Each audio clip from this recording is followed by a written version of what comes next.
Demonetisation क्या है, किसको इससे फायदा मिला, किसकी मदद हो रही है, किसका नुकसान हो रहा है और ये क्यों किया गया है, ये मैं आपको बता रहा हूं। हिंदुस्तान का हिस्ट्री का सबसे बड़ा स्कैम है। जीएसटी बिल्कुल फेल है, मगर ये सिर्फ फेल नहीं है, ये एक आक्रमण है गरीबों पर, स्मॉल एंड मीडियम बिजनेसेस पर। This is a breach of the Official Secrets Act.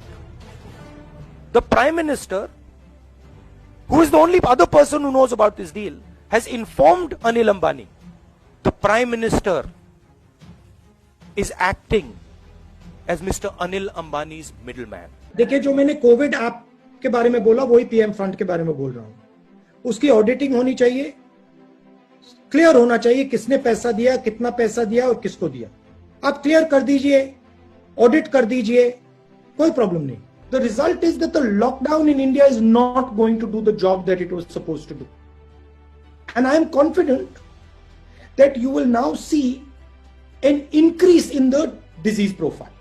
Instead of seeing a collapse of the disease, you will now begin to see, as the lockdown opens, an increase in the disease profile.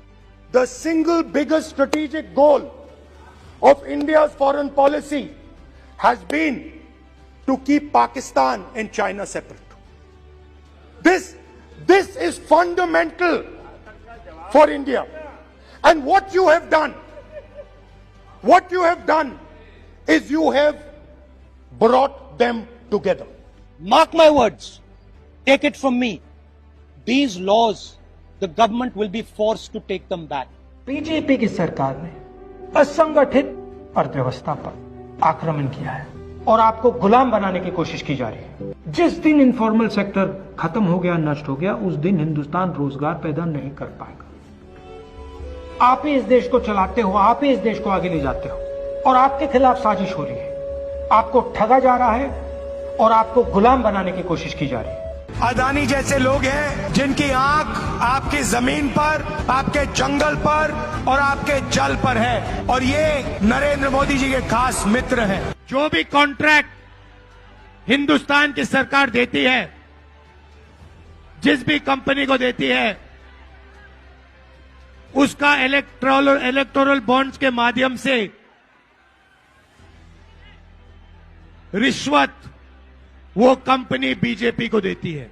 जिनको मोदी जी अपने मित्र कहते हैं, order दिया, सुनो, इस बार गले नहीं लगेंगे, इस बार नए टैरिफ लगाएंगे।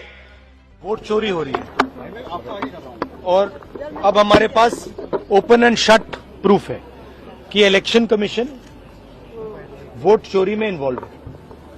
और मैं लाइटली नहीं बोल रहा हूं, मैं 100% प्रूफ के साथ बोल रहा हूं, ठीक है। और आप सबको पता लग जाएगा, जैसे ही हमने ये रिलीज किया, पूरे देश को पता लग जाएगा कि इलेक्शन कमीशन वोटर चोरी करा रहा है। मुझे कहते हैं सही बात बोलने के लिए माफी मांगू। भाइयों और बहनों, मेरा नाम राहुल सावरकर नहीं है, मेरा नाम राहुल गांधी है। मैं सच्चाई के लिए कभी माफी नहीं मांगूंगा, मर जाऊंगा मगर माफी नहीं मांगूंगा।